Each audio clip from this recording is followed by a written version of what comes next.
Welcome to the Education South Asia Seminar Series, everyone. We're just about to begin. We're already going live on YouTube, and all our speakers are here, so we're ready to begin very, very soon now.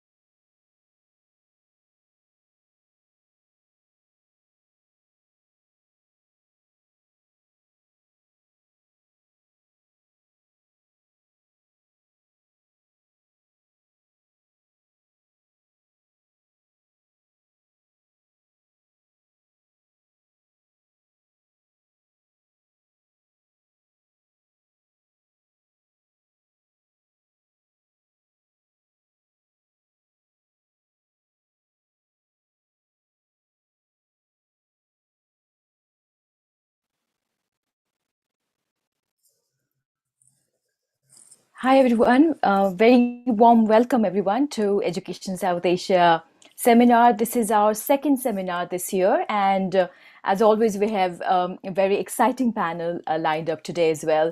If you're joining us today for the first time, let me introduce the seminar series very briefly. Since July last year, we have been running a series of seminar on this theme of education and South Asia. And this seminar series is a continuation of our conversation from our online conference organized in July titled Rethinking Education in Post-Pandemic South Asia. And we're taking these conversations forward through this Education South Asia network, which is a collaborative platform for discussions around various issues related to education and South Asia. So please do share this information about this network with your friends and colleagues. Please do spread the word, and thank you very much everyone who have already joined this network. But please do share information about this network with your friends and colleagues as well. In the future, we hope to take this work forward in more collaborative ways. And we're very pleased to welcome you all today in this very exciting roundtable titled Communicating Research, Education and Digital Storytelling in South Asia. And we'll be talking to our panelists about communicating academic research through visual media. So I'd like to invite Mohini Gupta to introduce our today's speakers. Thank you so much, Uma, and thank you so much, all of you who are here for the session today. We're really looking forward to the conversation on communicating research with our panelists for the day. I'll sort of introduce each panelist and invite them to speak about their work.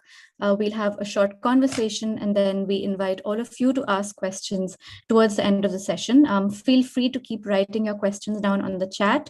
Do keep your audios and videos off during the session, but we will invite you to speak up and ask questions towards the end. So yeah, once again, welcome to this Education South Asia seminar series. Today's panel, as you know, is titled Communicating Research, Education and Digital Storytelling in South Asia. We'll be discussing the work of 4 initiatives in this context today. And these are Aina Education, Daak, EPW Engage, and India Inc. We'll find out more about them over the next hour. All 4 of these initiatives communicate academic or archival research to the public through social media and have been hugely successful in communicating ideas of especially social injustice and inequalities through their innovative platforms. So our panel today includes Joyeeta, who's a co-curator at Aina Education, Onaiza Drabu, who's a co-founder of Daak and also a writer and anthropologist, Rahul Bhise, who's a multimedia editor at EPW Engage, and Thomas Manuel, who's the co-founder of India Inc. So welcome all of you. Thank you so much for being here. I'm going to start inviting you one by one now. So I'll invite our first panelist, Joyeeta, who's joining us from Kolkata today. She's an independent researcher with 8 years of experience. She has formerly studied sociology of education and globalization of education policy.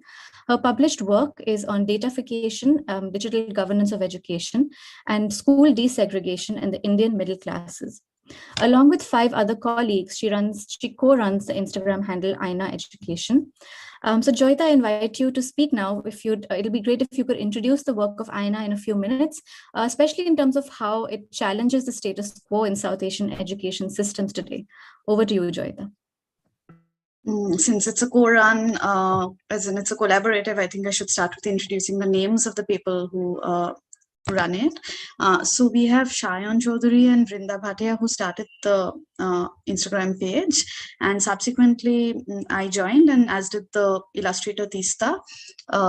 Couple of months in, we had Shruti Ranjani and Nidhi Kinal, who were people who were following the page and were particularly inspired by the work, I suppose. And they wrote in saying that they'd like to volunteer with us.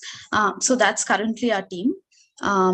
In February last month, we celebrated Aina's first birthday. So it hasn't been that long. And the fundamental focus of what Aina does is look at how structural inequality operates in the space of education, particularly in South Asia. And for this, we don't just draw on research, though of course we do draw on research as well. We also draw on student and teacher experience. We draw on activist and advocacy like surveys, which wouldn't, for instance, qualify as stringently as academic research. And how do we do this, and what are the aims that we are trying to achieve through this? What we understand is that the way education gets talked about in South Asia, they're usually hot button issues, things that are worth discussing, and it's usually something extreme. But the work, as in the work of inequality that occurs within the education space, is more low-lying, constant, and powerful. And what we try to do through this page is unveil the mechanisms through which inequality operates.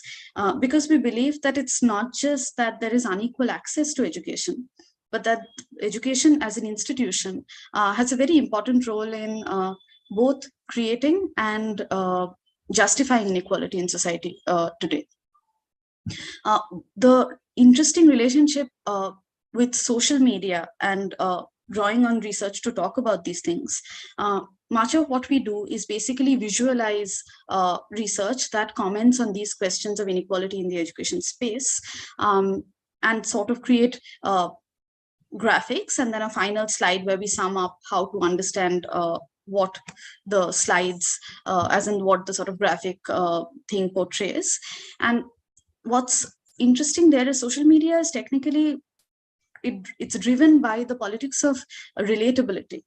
And what we represent here are very often stories of humiliation, stories of exclusion, and that wouldn't align with the standard idea of relatability, even though it is powerfully relatable for a lot of people. Why? Because what goes viral on social media very often is that if it's pleasurably relatable, or it's evoking something pleasurable, but here it's expected to evoke discomfort within the privilege, and it's supposed to evoke, not supposed to evoke, but it has the potential to be uncomfortable and painful for those who have experiences that connect to this. So what is really important in this work is we tell a story that might be familiar to many, but at the end, we think of a way to shift perspective on it so that there is an identification of that, that failing as not as individual, but as structural. And in that, there should be ideally a sort of cathartic influence that it creates. And our inboxes are full of people who are writing in to say, this has been my entire life. People saying that, I have always felt this, but I never had the words for this. There are people who have said, I realize that I have perpetuated some of these things myself, and at the same time been on the receiving end of it. So, I shall try and be more mindful from now on. So the potential that research, once it reaches people, for it to be transformative, both for the oppressor and the oppressed in some ways. And there's another thing that we try to do, not merely represent what is, but for instance, we'll be drawing on philosophical research, where we try to represent that in conversations between people, which ordinarily maybe people aren't having. So it's not relatable. But through that, we try to model ways of thinking about these things. For instance, we have one on the idea of teacher accountability and how teachers should be evaluated for the work they do and what is good teaching, etc. And we show a sort of empathetic conversation between a teacher and a student who disagree, but there is a communication that happens that we feel would model a sort of productive approach to thinking about these things. There's a completely separate note I have, not just for the people who are viewing this, but for the research community that produces this work. In social science research, very often what is given primacy and what is funded is quantitative research. And quantitative research is seen as informing policy. But because it's seen as, portraying the objective truth, etc. And it's qualitative research is seen as both the sample size is too small, and it's it's just a perspective as opposed to saying something that's as it is about the world. The power of qualitative research in society, and because it's not mobilized, is often not visible to people. And what we try to do through Aina, because we believe in the power of this research, is try and make it something that goes back into the world where it comes from. And through this experience, I personally have been thinking a lot about academic researchers are so motivated by ideas of citations, etc. But when you put out a post and we have 10 comments below saying this happened to me, even though it's drawn from maybe one incident that happened in one school that it's citing, I think it's important to rethink motivations of academic research and directions of academic research. And this could be one way of doing it. Thank you, Joyeeta. That was really interesting, and really the presentation of your work has been so powerful on social media that I can imagine that there are so many people who are relating to it, and it really does feel like it's been longer than a year for some reason. But it's really great. Thank you so much for introducing that. I'm going to move on to our next panelist, and we'll sort of come to some questions at the end. So our next panelist is Onaiza Drabu. She's joining us from Lucknow today. She's a Kashmiri anthropologist and writes about identity, nationalism, and Islamophobia. She co-curates a newsletter called Daak on South Asian literature and art. Onaiza, so I invite you to speak now about Daak, and if you could just speak to us about the motivation behind starting Daak, and how you feel it's engaged audiences, about diverse issues related to the arts across South Asian languages. Absolutely. Thank you so much, Mohini. Thank you. It's really lovely to be here. Just as a way of introduction, Daak started as almost a weekend project for me and my partner Prachi, who basically met at this Young India Fellowship where Mohini and I met as well. And we started talking about regional literature, about Indian literature, about South Asian literature overall, and how there is almost a gap in not the education system, but just in us discovering so much regional literature, so much regional art that we never really had access to, and only came to much later in life.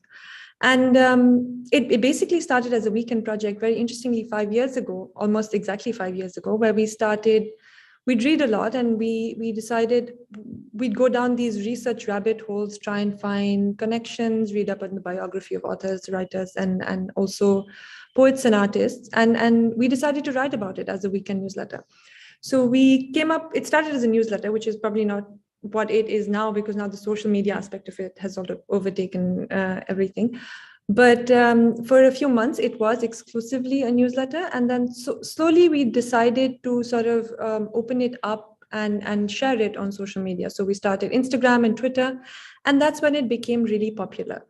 Over the last 5 years, we've really experimented with format, with how users engage with it. I'm going to talk in very almost like user interface terms now, but how users engage with research, how they engage with graphics, and slowly we've adapted to it. But it really started as a reading project. It started as something like a book club between the two of us, and eventually other people joined in as well. And we started, the motivation for it basically was just that it's just an introduction to almost a cultural and ethical system that we view all of South Asia as. That's why this category of South Asia is something we were really drawn to as well, because, you know, there's commonalities in languages, there's commonalities in cultures across these many countries. And therefore we decided to do it as a reading project that reads South Asia, that looks at South Asian art, that almost discovers these, what we've now taken to calling hidden gems, across these cultures. So I mean, these are not things that necessarily need to be in a curriculum, that necessarily need to, you know, you don't need to have, I don't know, a poetry or a short story from like every culture in your literature class, from every language. But it's almost like it's society introducing you to a whole wealth of literature that exists. So we think of ourselves as the role of grandmothers, of bookstores, of cultural events, of these conversations. But now all of that is condensed onto social media. And when we started as a newsletter, yes, people read it. But slowly we realized that we're culling a lot of literary research, we're culling a lot of archival work, putting them into newsletters, but actually people don't really read very much. So what we thought then was to experiment with format on social media, because then we'd pick up little hooks from every piece we did. So our format was basically talking about an artist, writer, or poet, and using one of their works and going a little bit of it, doing a little bit of a deep dive into it, but also talking about their whole repertoire and linking to different things, talking about sources, saying that this is where you can read more, but this is our 800-word sort of précis for you to engage with. But even that was too long. We then started posting on social media these little graphics, these photos, and then, you know, trying different captions out. And we realized that's what actually really works. It needs to be, over time, we really experimented with format as well. So it needs to be clean. It needs to be almost like white on black, as simple as it gets. Text gets more traction on Instagram. Images get more traction on Twitter. So really experimenting with what works where. And making it very digestible. So not vulgarizing it, but really almost acknowledging that not everyone has the privilege of spending hours and hours poring over academic papers, finding textbooks, and they still are interested in what a piece of literature or art has to say about a particular period in history. What is the, you know, what existed then, and how was it represented in literature and art, and sort of bringing it all together. And over the last 5 years, because our social media has seen a lot of engagement, we've also gone down this research rabbit hole, because we started with languages we knew, we started with artists we knew, but slowly we got recommendations. Different people wanted different things represented. They'd send us suggestions. They'd even go to the extent of finding like literature, research papers, even translations for us. And many people helped us along the way to sort of build up this repository of, you know, South Asian literature that probably didn't have didn't have good translations available online. All of this material wasn't available. Bitch, shut the fuck up! Bitch, shut the fuck up! Extreme. That's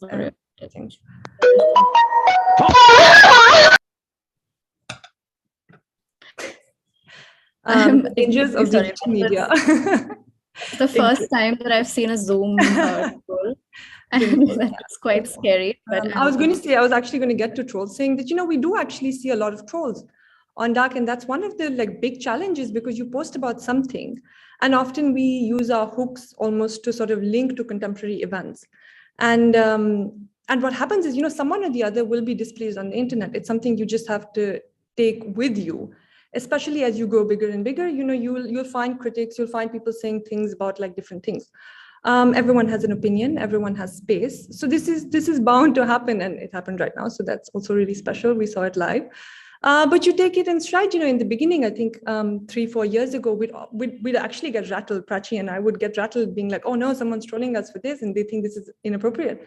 But I think over time, what has happened is we've also sort of got with it. You know, we've just started moving on with what we have and just putting things we think are relevant out into the world, and just moving with it. Like during the time of CAA protests, we used a lot of Habib Jalib's poetry, Faiz's poetry, and we got a lot of trolling for that, you know, which happens all the time. And sometimes this time last year, we got a lot of trolling for, you know, depicting some Islamic art.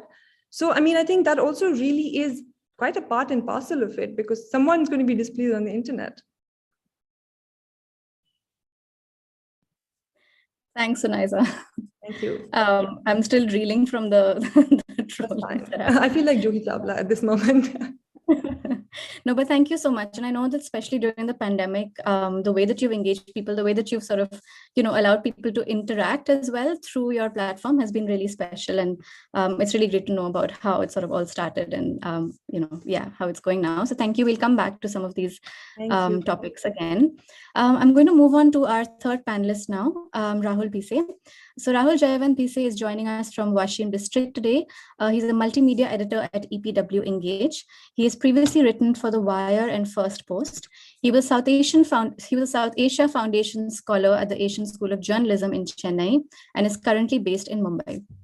So Rahul, I invite you now to speak about your work. If you could talk to us about your work with EPW Engage, but also your own work, including the recently released initiative Research Radio, that would be really wonderful. Sure. I hope I'm audible and invisible. All the audio video checks are there. All right, okay, let's go for it. Thank you so much, Mohini, and thank you so much, Uma, for giving me this opportunity. And it's a pleasure for me to share the space with Onaiza, with Joyeeta, with Thomas. It's a great feeling, to be very honest. So talking about myself, I'm currently working as a multimedia editor at EPW Engage. And talking about the kind of work that we do, you asked me about the Research Radio. So we at our organization, we have these very nice, rigorous research-based articles with them. But what there is a trend that we all have observed, that we don't have the tolerance, or we don't have that kind of bandwidth to sit on a place, to look at the screen and to consume all the data that is there. So with this concept in our mind, we try to tell this story, tell this entire research-based articles into podcast form. And in this form, what we do is we actually get in touch with the author and we ask them the direct questions that we have with us. So that's how a script is formed. That's how we talk to the author. We actually get in touch with them. We ask them what was the thinking process, what was the academic rigor that you have to involve with in order to get out with this kind of articles. So that is the kind of process we follow here. And I find it personally very attractive, because I'm a kind of person who likes to listen to things. Just look. I mean, I can read things, I can consume data by that way also. But if I'm listening to things, they are more immersive and they're more effective in that way. So that was the basic thought behind doing Research Radio. So I joined EPW in the month of November, so it's not been a long time. But as you said, I did my journalism postgrad from Asian College of Journalism, Chennai. And after that, I've been working as a freelance journalist as well. I've written stories, I've done multimedia stories as well. My recent story is about the stone quarry in Mandya, that is in Karnataka district. And we have covered a story, me and my colleague Alithia Stephanie Monica, we covered a story about sexual and labor bondage that is there from a caste called as Vadru. Vadru is a caste, scheduled caste. And it's a very sensitive and that kind of story, but then a risky one as well, because I had to be there in the Mandya. I had to actually go into the stone quarry and actually film the stuff that was there. Coming out of it was a really task for us, but then that happened there. At the same time, simultaneously, I have also covered stories that deals with the migrant labor workers, daily wage workers, environment, and also marginalized sections. Me coming from the marginalized section, so I know, I understand what kind of I have the lived experiences with me.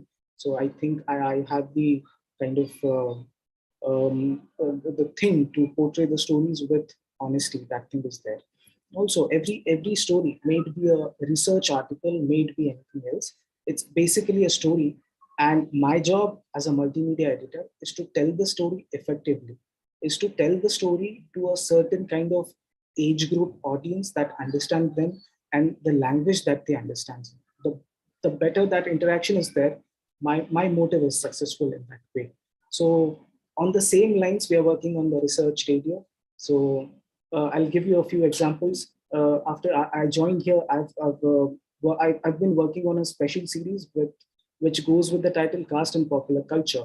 And in the same series, we have been dealing with certain topics. The very first article that I dealt with was the Hindu hegemony and future of democratic struggle. That article was authored by Mr.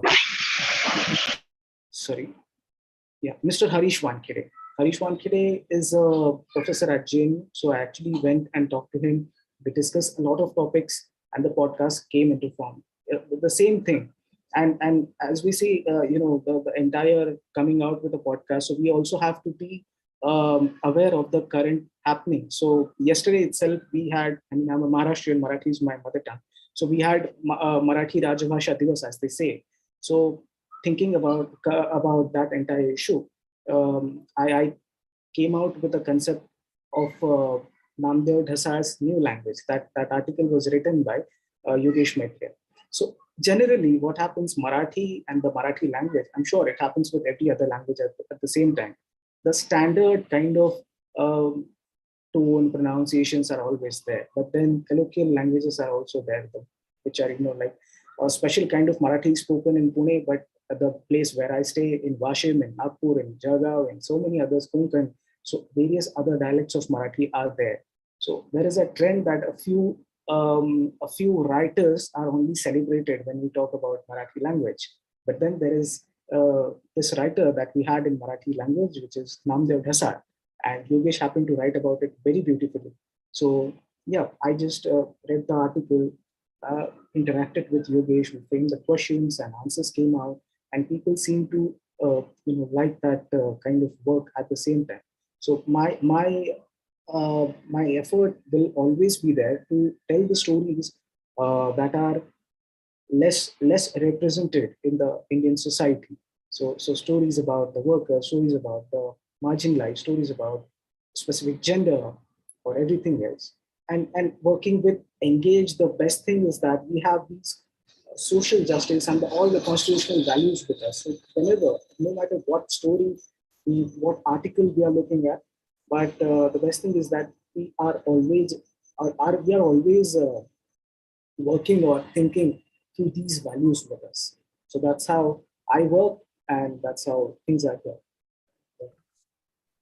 Thank you so much, Rahul. It's so good to know about your work and the sort of, the sort of sensitive and challenging areas that you engage with as well. But you've been, producing such excellent work on it. So thank you so much for sharing that with us. And we will sort of come back to some of the things that you've talked about in our conversation later as well. But thank you so much. Thank you so much for sharing, about both EPW Engage, but also your personal work.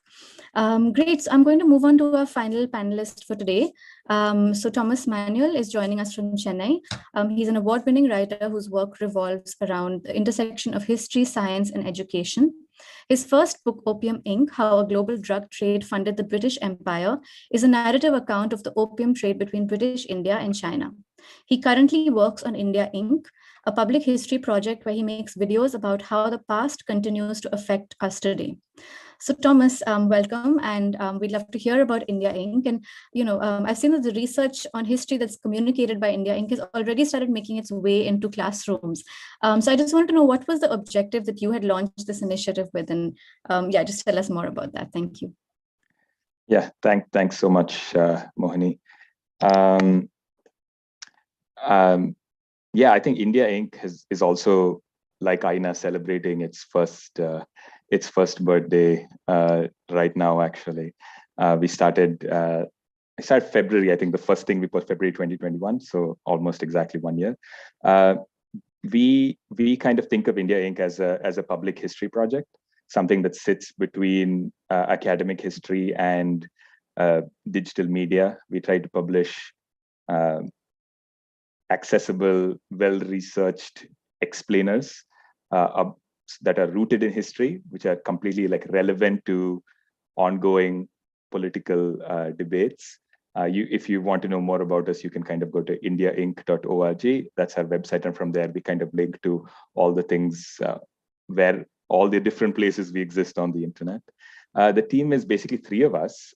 Me, there's Viswak, who's a Chevening scholar and worked at The Hindu and BuzzFeed, and there's Shireen, who worked at EPW Engage and is now doing a PhD at Oxford. India publishes two formats basically. The first format is an article, and the article exists on our website as a kind of interactive summary. We try to make it so that like you can kind of zoom into the level of detail that you want. So it's not just something passive. You kind of decide how deep you want to go. But at the same time, we kind of try to translate it into native formats for things like Twitter and Instagram. And with the articles, usually what we're doing is we're picking one academic paper that we think has a really interesting idea that we're excited to like communicate, and then we just do our best to communicate that idea. But the other thing that we do, which is sort of where we spend most of our time, is we make these sort of whiteboard animation videos, and these are video essays. They kind of they employ sort of like very serious, like wide-ranging like research. But we do our best to make sure that it comes across in this sort of light, funny, conversational voice. And with these videos, usually we're starting with a question. We're starting with a question that we think we have as the people making it, but we also assume that the audience has it, and we feel that this is something that's going to be relevant to them, something they're going to be curious about. And we start with that, and then we kind of like build outwards. Like we read widely, we have these long kind of like exhaustive debates over scripts and things like that, where three of us are kind of trying to figure out what is the best way to say things, best way to communicate like concepts and things like that. So last year we released 7 videos, 6 of them in a series called Past Continuous, which is about how the past affects the present, basically how current political questions are continuations of historical debates that basically never ended. So these range from things like what is the Indian middle class? Does it exist? To how under British colonialism, a small group of people got extremely wealthy.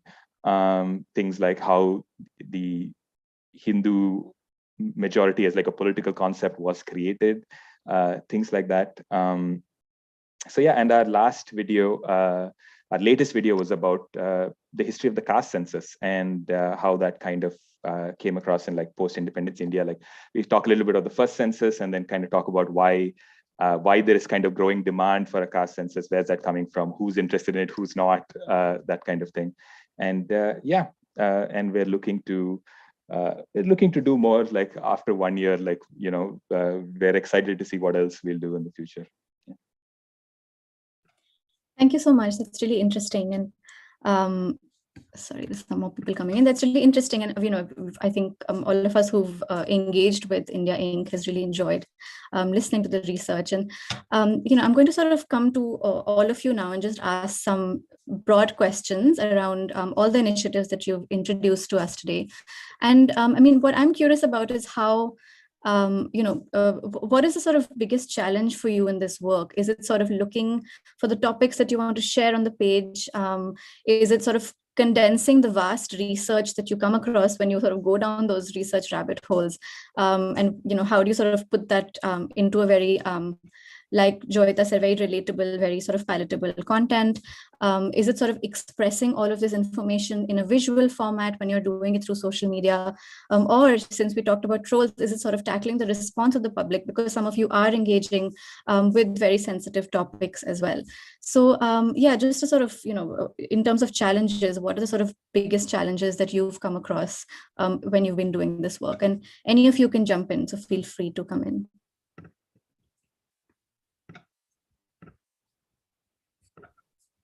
Yeah, I mean, I'm happy to jump in. I think like everything you mentioned is a challenge. Like that was a very thorough list. I think the only thing I will potentially add that you missed out is also just like the complete lack of funding, right? Like that's always like a challenge. Is a question of like, if you have some kind of institutional support, that's great. Like India kind of relies on crowdfunding, relies on like donations.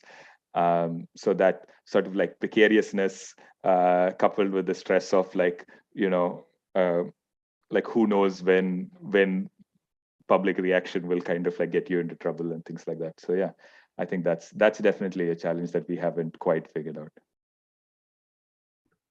That's a really important one. Thanks for bringing that up. Onaiza, Joyeeta, Rahul, would any of you want to come in on this? Sure, Mohini, I'll say a few words. So at EPW Engage, we also do various things, like podcast is not the only thing. We also do distance, which is the visual representation of an article. We also have statistically speaking. So what we do is a very dense, data-heavy, data-driven article. We take it and we convert that entire article into one Instagram post.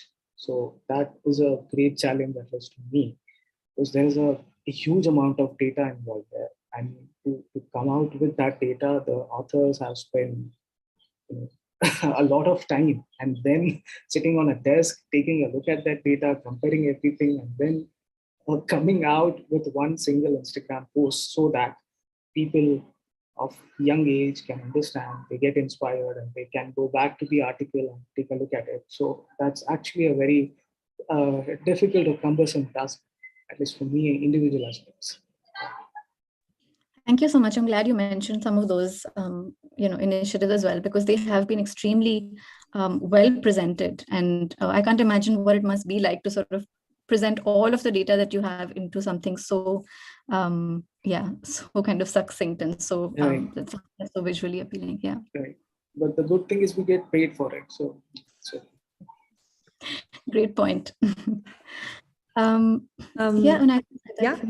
I think everyone saw our biggest challenge, which is trolls. Really, it is quite something, because I think we're a bit far ahead in the process. It's been 5 years. So we've, in a way, we have a repetitive format. We have a standard format that we use that's tried and tested, that we know visually appeals. So we recreate that every year. It's almost become formulaic. Every week we do a new newsletter, but we know exactly the parts and how to, sort of divide it and how to write about it and how to sort of link sources and do all of that. So all of that for us is quite standard. And even the revenues, I think earlier last year, we started merchandise. So very small token things for ways for people to support us. So in a way, it's almost become sustainable. But what we really struggle with is trolls. And, trolls in a way where we post something and then obviously a certain group and a certain technology cell then, just like swarms our comments, swarms our inboxes. And that happens quite often, where people, we have quite a significant reach now. We're about 120,000 cross-platform people who follow us. So people just tag, share, talk about us in, various ways. We're like called all sorts of names. So that really happens. And we're always very wary of, offending someone when we post. That's really our biggest challenge, because at the end of the day, we're two individuals who are doing this as like a weekend voluntary project. And we don't want to take the stress of, all these people coming at us, because the challenges that the rest mentioned really don't apply for us, because, we're using archival research. It's very armchair. It's very, surfing on the internet, reading a few books, reading a lot, but really it's quite comfortable in that way. But the trolls and the engagement is what we really struggle with. Thanks, Onaiza, for sharing that. That's a really important point as well. Sorry to jump in when you talking. I just heard the word archive. So EPW has a huge archive with them, and when we are working with archives, it becomes a challenging task at the same time. Like we have discussion maps, we have reading lists. So discussion map is a visual feature where we take one topic and we have articles from the archive and we put them together. And let's just say, like, we're talking about the Ukraine issue or the international affairs or the China issue or anything like that. So we have to go back into the archive, take a look at all the articles that have been there. And these archives are like gold mine. You just don't understand which one to pick. But then you have to use your discretion and find a well-suitable article, take good points out of it, and then turn them into visual information, something like that. That's also very challenging.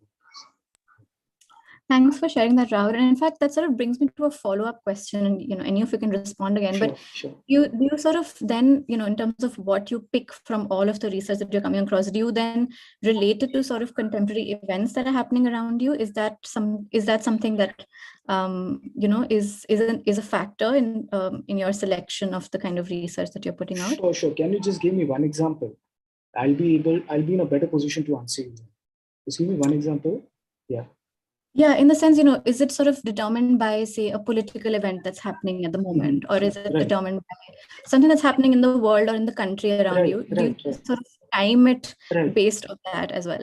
Right. Being a student of political science, I've been looking at elections very closely, and it's my personal interest at the same time. So I basically think before every election, the attitude of candidates is always the same, and no matter which year you go, they always promise things, they always give you hopes. But then as the election gets over, they all turn their back towards us.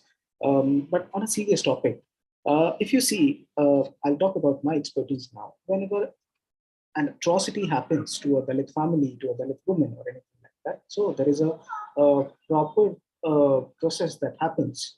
So the movement starts when any kind of atrocious incident happens. The movement starts, it reaches till a point, and then it goes away. So that thing has always been there.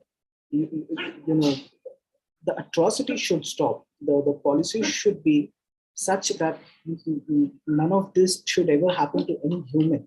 Forget about their gender, forget about their caste. But then, yeah, politicization of the issues are there. People get benefited out of it. So many things are there. So yeah, that process is always there. Yeah. Thank you, Rahul.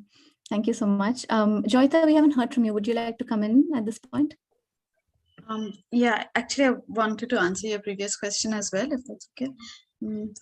So one challenge in something that we very ambitiously try to do, and again, academia will say that it's the job of academia to locate a problem, to identify one, not necessarily to find solutions or alternatives. And that's almost like an official stand taken institutionally. And as people who are trying to mobilize research, we try to push against that. And that's very difficult to do. And of course, we understand the importance of critique and calling out what are issues. And in coming up with, we try to come up with like a small paragraph on recommendations. We try to say what can immediately be done within that context, because that's like people within institutions should have something to work with the material we're providing them, even though those are large structural issues. But sometimes if you just focus on what can be done within that institution, there's a loss of perspective on where the root of the problem lies. And when you call out structural injustice, in a way, it's a diffuse thing. But if you are able to pin down where it's being produced, precisely what institutions, whether it's the government, whether it's, accreditation societies, whether it's, so even as an Instagram page, we're not expecting an accreditation society to listen to us, but to very neatly locate the broader picture within which structures are producing these problems. So we do this thing, we say, in the short term, this can be done. In the medium term, this can be done. And in the long term, this is a vision that is to be worked towards. In trying to go through this format, we are very often really stuck, because of course, the best minds of the world have been at these problems, and we are like barely students right now. So that is a very difficult thing we deal with. And the second question you asked was about, what was the second? I thought of something to say. Timing it based on current events. Right. So we time it very much based on what's happening around us. But like we said, it's the low-lying stuff that doesn't make the news most of the time. So you'll have, when that IIT incident happened, a teacher was, shouting obscenities, casteist language was used, that makes the news. But the way caste operates in classrooms regularly, which is way more insidious, and we have people writing into us. After our first sort of, I think, some body of followers was built, people started writing into us saying that, this is what happens, this is what we struggle with. And so it's happening around us, but it's not an event. And so we do very much keep it on that timeline. And there's something we were just discussing yesterday, that this is very comparable to, emergencies, as in, for instance, when there's an earthquake, a large volume of funds will pour in. But if there's a slow moving famine through which far larger number of people will die, it'll never get that kind of attention, and because it's slower structural violence. And so we try to like not necessarily move with news cycles. Got it. Thank you. That's a great way to look at it. And also it's interesting to hear about how you're sort of also putting out like, you know, these kind of, I don't know if I can call them solutions, but different ways of thinking about it, or ways for people to kind of engage with the same topics differently. So yeah, thank you. Thank you for telling us about that. I'm going to start bringing in some audience questions as well, because we have a few on chat now. So I'm going to read out Amy Lightfoot's question, which is, could you say a little bit about how you reach new people or new audiences? The summaries in different formats look really great, but I'm wondering, once you have these done, how do you then make sure that people know about them and look at them? I guess social media, you know, is one way, but are there any specific suggestions that you have on this? I want to add on a question to Amy's question, which is that, do you also have thoughts on how to communicate these ideas to, you know, audiences beyond social media? And is that an intended audience for you at all? So I'll put that out there. Again, feel free to jump in.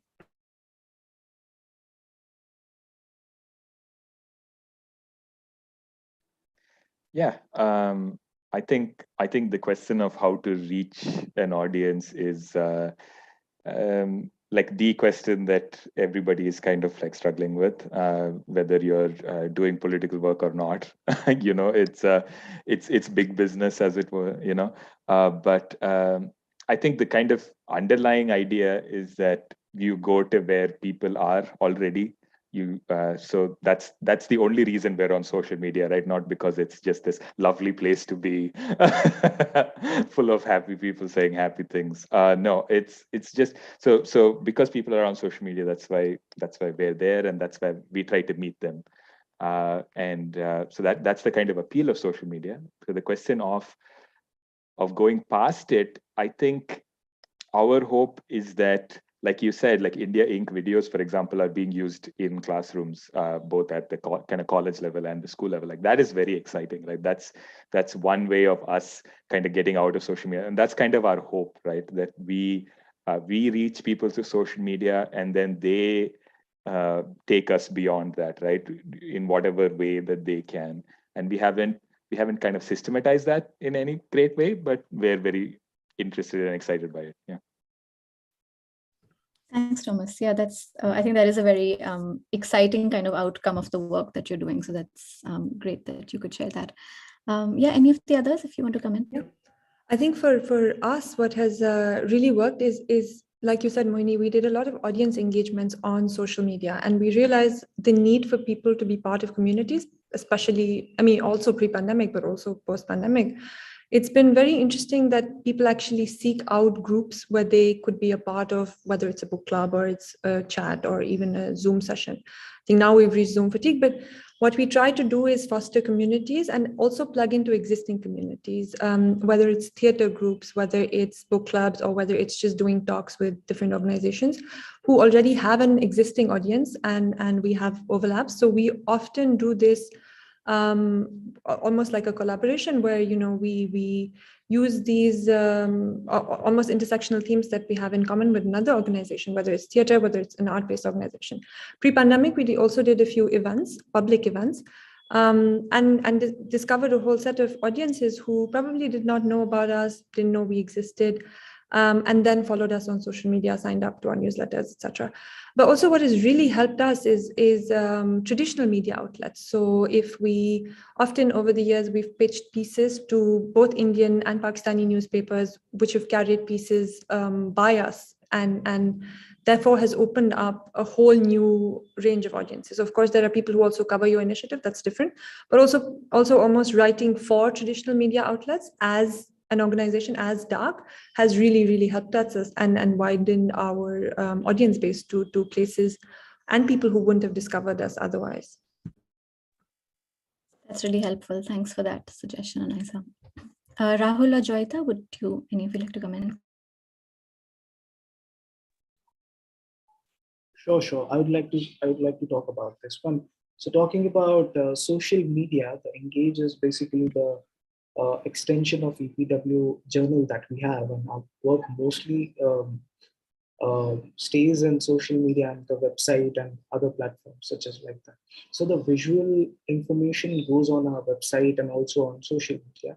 The podcasts are pushed towards other podcasting platforms such as Spotify, Apple Podcast, and so many others at the same time. But then having said that, EPW enjoys this kind of heritage with them, that it's still a printed journal that's there. Very few are there. And as far as academics are concerned, as far as research, rigorous, serious research is concerned, EPW still enjoys that kind of trust from the readers. So, and the best thing is that the content is the same, the articles are the same, the data numbers are the same. It's just that the age group varies. So a person who may be from the age group 80 plus 83 might be more comfortable, getting the fresh copy of EPW journal and reading about the entire topic. He or she might be more comfortable grasping the knowledge through that medium. But at the same time, we are making sure that people who are 20 plus 23 of that age are also excited about the same content. They are also getting that data, that information. And that's where social media comes in. That's where most of the youth are.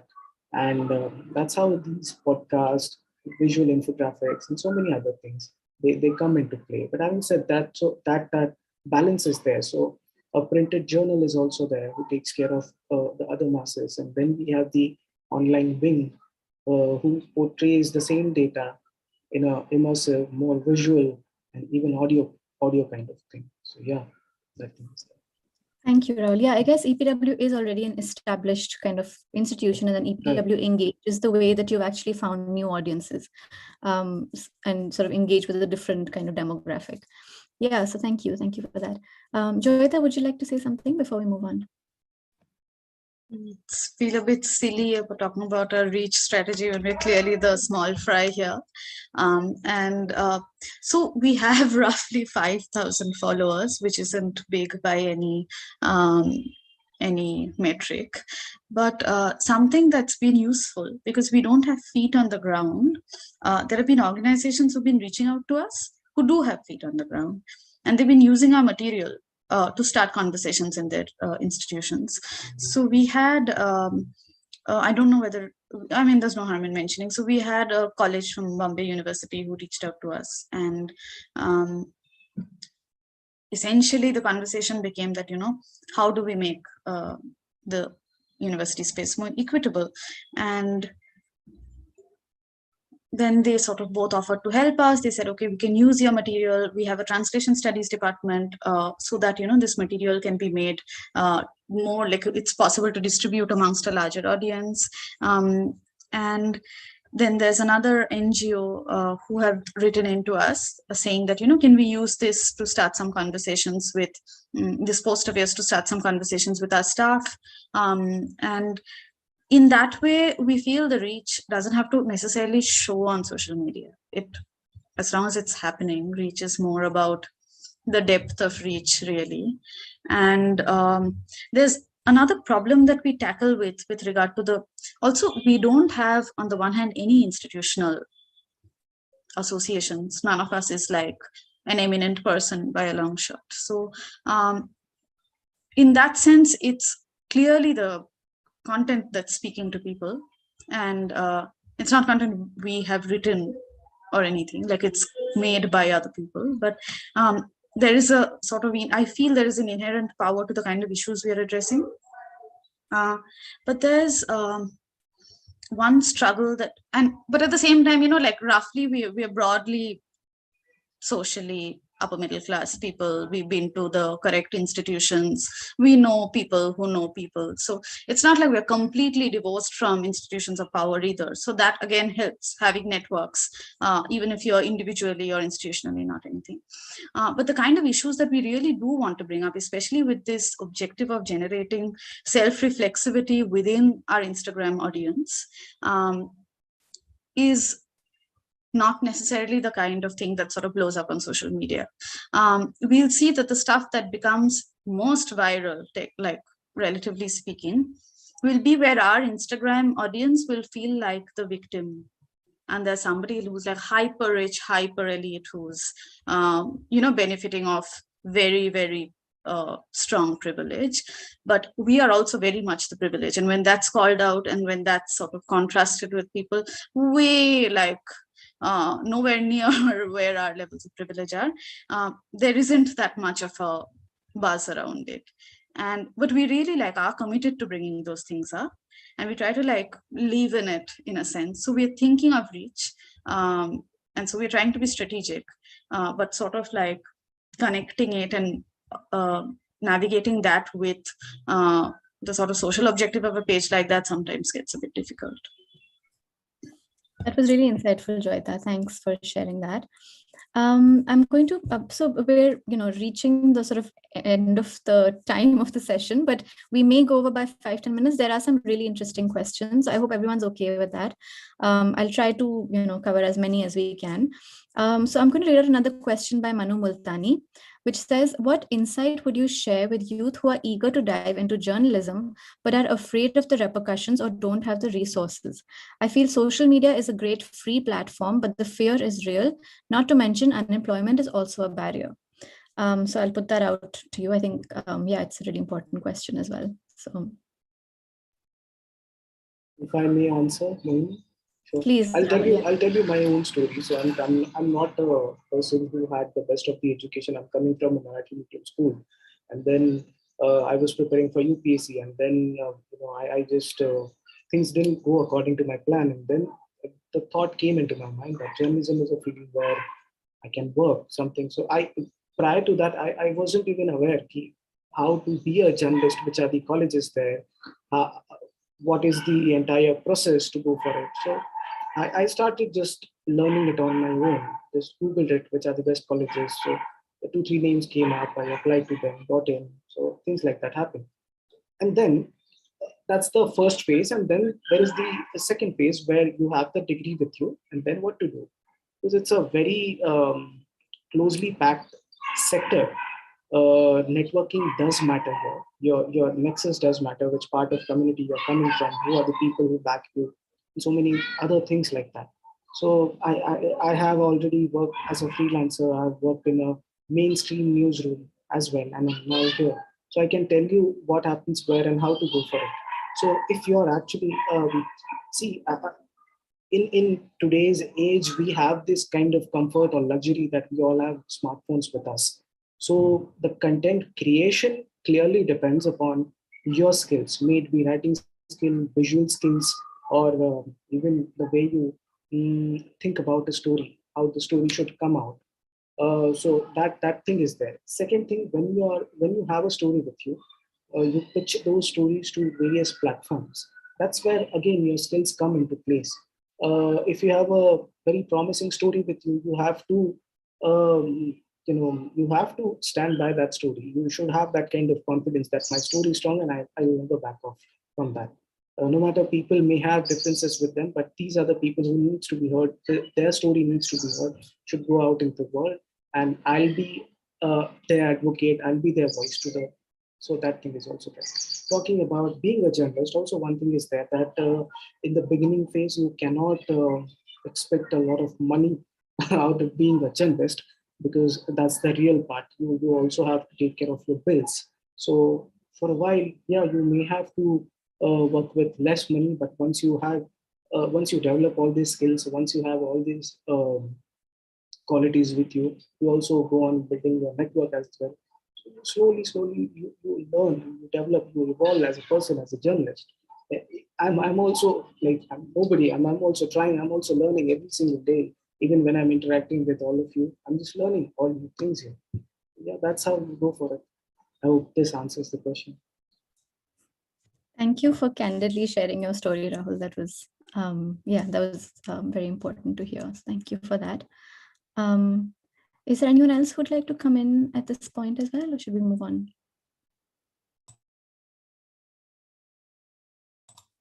Yeah, okay. So I'm going to move to another question by Rohini Sen. There are 2 questions, but I'm just going to read the second one, which says, what kind of pedagogy do you find yourself using when engaging multisensory learning? I understand pedagogy is a broad term and so is learning, but feel free to interpret it as you see fit.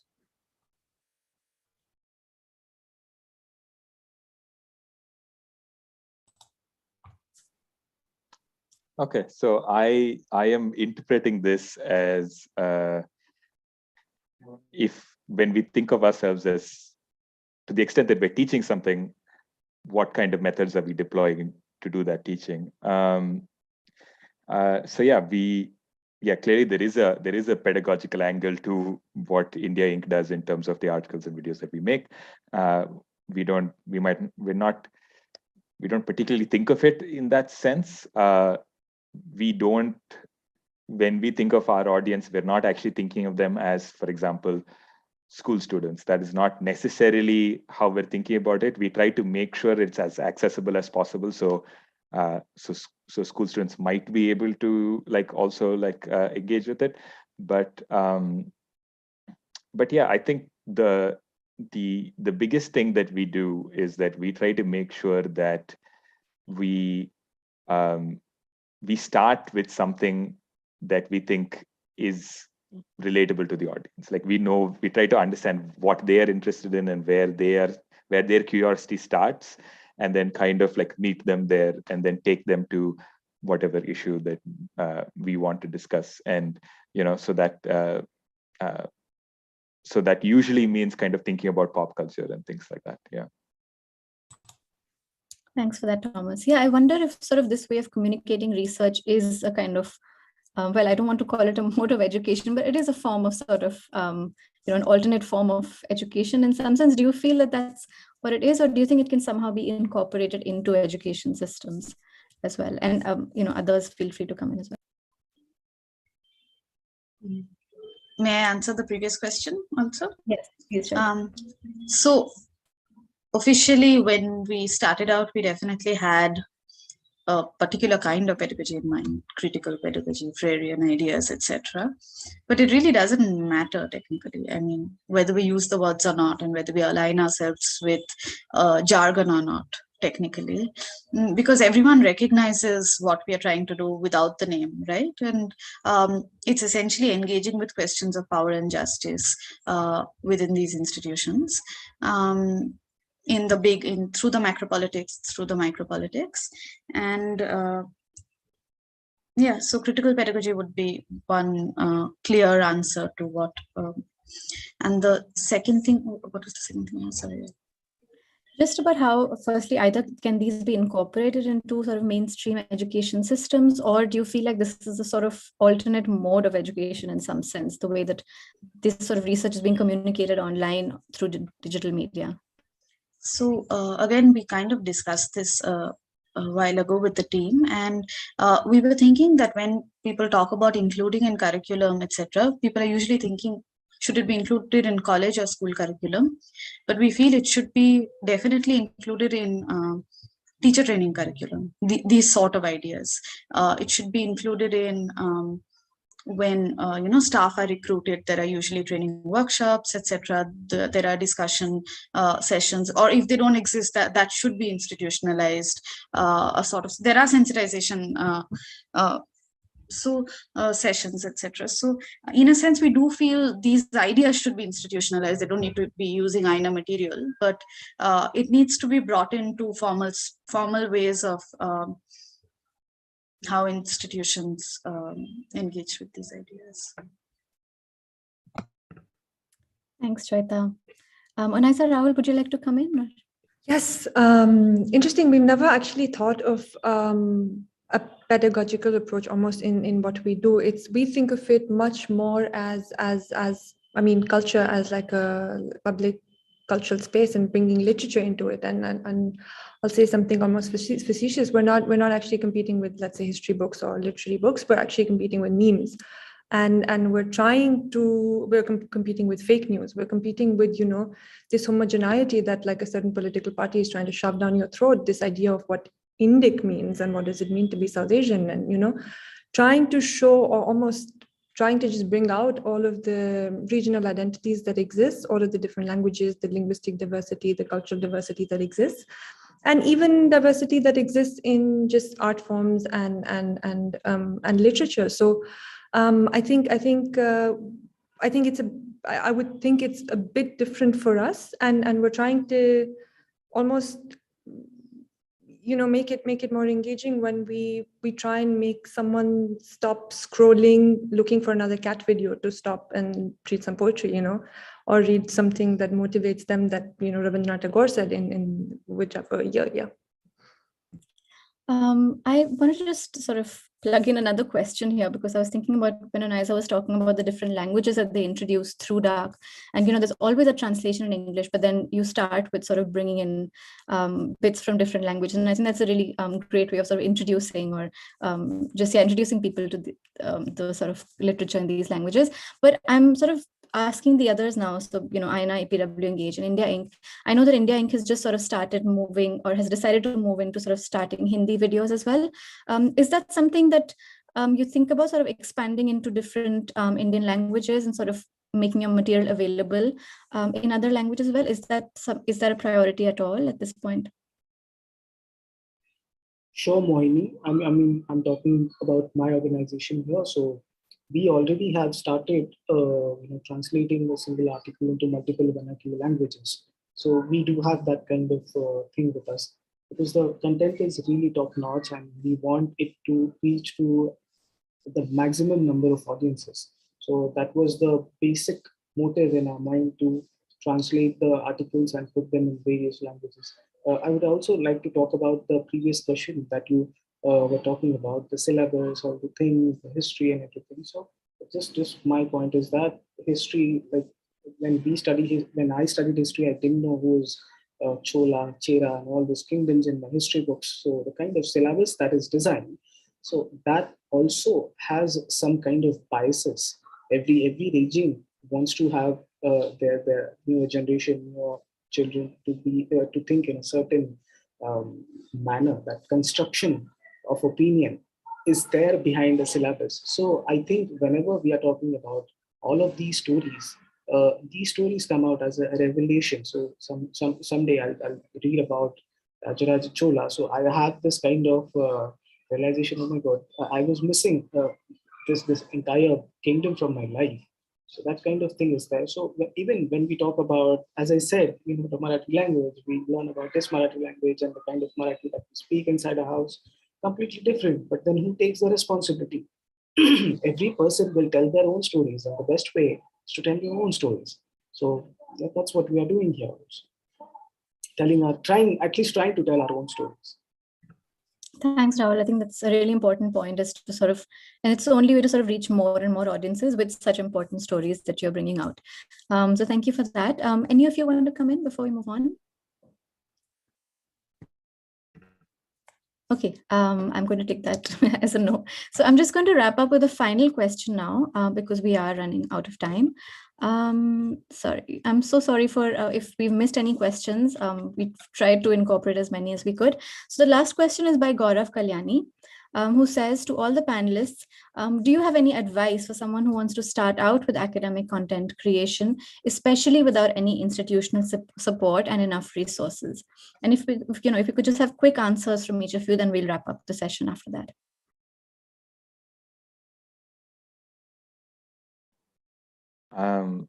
Yeah, I think that while this isn't the best advice or the perfect advice, like I think the way you start out with anything is you try to do it on whatever level and platform you can, right? Like if you want to work on the kind of academic content creation that India Inc. does, all that is basically reading, understanding, and then posting about it on your social media, right? Just explaining, doing some kind of communication about what you're excited by, right? Like pulling something from somewhere else and then sharing it with kind of enthusiasm. And yeah, that's as good a place to start as any. Yeah. Thanks, Thomas. I agree with Thomas. Yeah, I mean, in a visual term, I would like to say that which is the best camera. There is red camera. There are thousands of cameras, iPhones are there, this and that. But which is the best camera? The best camera is one which you carry in your pocket. That's the best camera. So the same thing applies here. You have n number of platforms with you. You have got various storytelling platforms with you. You can write, you can do the audio things, you can produce videos now. Augmented reality is there, VR is there, and so many other things are coming in. The basic thing, you have to stick to your basics. You should know what you're talking about. You should be honest what story you want to bring out there in the world. Which are these people I'm talking about? What is the issue? What is the topic I'm discussing here? And you have to be honest in that storytelling. The medium doesn't really matter. Once you have that honesty with you, you excel day by day. You keep trying, and that's how you get strong, even as a person, as an artist, or even as a storyteller as well. So that's the way. That's very powerful. Thank you, Rahul. Onaiza, Joyeeta, would you like to say some last few words? Sure. Is it okay if I go? I just we have a very complicated experience with this sort of best practice thing, because everything we were told that doesn't work has worked the best. So we were specifically told, keep text as little as possible, just images. Instagram is a visual medium, and don't complicate things, keep it simple. And our posts that we tried to pack in the most nuance, posts that ran into 8-9 slides, were definitely doing better. I think what we realized is that people have to feel that they're getting something out of it. And sometimes this is my instinctive feeling, that sometimes people are on social media and everybody is doing this. There's nothing stopping anybody from starting. Anybody can start, but I feel a difference between people who are doing this stuff to become social media, I don't know, something, and people who are doing this because they want to reach out with something to say. And I think that's a sort of like personal question that one needs to ask oneself, and in a sense generate your own insights as you go along, because we heard a lot of advice, definitely. Oh, follow lots of other people. Oh, put lots of images and funny jokes. Nobody cared, when you try that stuff, when you don't have anything particularly powerful to say. And Instagram gives you Instagram insights and stuff that lets you understand your own patterns of what's working. So attending to that, I feel, is way more important than trying to look for overall rules. Those are really great points. Thanks, Joyeeta. I agree so much with Joyeeta. Actually, this is you really need to know your audience and keep iterating. If you're starting out, just try 5 different formats, just see which one worked better, because for someone who'd come to their page, probably is looking for something serious, is looking for quality insights, and it's very important to know who you're communicating with and what works for your audience. Try 5 different formats, try all different mediums, see what gets you most traction, and then begin. I think iteration is super important. Another thing I'd like to say is that knowing what to exclude is very important, because as academics, one almost feels the pressure to footnote everything, cite everything, and include everything. Don't worry about that too much. Just know what to exclude, more importantly than what to include. So just almost think of it like an abstract that you're giving out into the world. Thanks so much, all of you. These were really great points. And I mean, I've personally really enjoyed hearing from all of you. Thank you so much. I'm actually going to hand over to Dr. Uma Pradhan now to just wrap up the session. And thank everyone. Thank you so much for being here. Yeah, that brings us to the end of the program today. And thank you so much, Joyeeta, Onaiza, Thomas, and Rahul, for the wonderful work you're doing, and also for sharing that today and your journey today with us in this discussion. And really enriching discussion, lots to think about. And really, thank you so much for inspiring all of us to explore this potential of research to be transformative, and also this urging us to explore this space and taking academic research to broader group of people. And thank you so much. Very inspiring, a lot to learn. And thank you so much to all our participants as well for the questions. There were quite a few questions, and we were not able to take all of them. But hopefully we were able to gather together those questions and answer some of your queries in this session today. The recording of this talk is available in our YouTube channel, so do please share the link and information to your network and anybody who might be interested. We will keep on posting you on our future activities as well. So thank you so much, everyone, especially our panelists, Rahul, Onaiza, Thomas, and Joyeeta once again. Thank you so much for joining us today, and really, really grateful for your time. Thank you so much. Thank you so much, Uma, for giving us this opportunity. And I personally learned a lot, and I would just like to request everyone, me from my organization, Onaiza, Thomas, Joyeeta, we all are working really hard. And if possible, you should just check out the kind of work that we are involved in. And if you could appreciate, give us feedback, it will help us to come up with better work. So thank you so much. Thank you, Rahul. Thank you, Joyeeta, Thomas, Onaiza.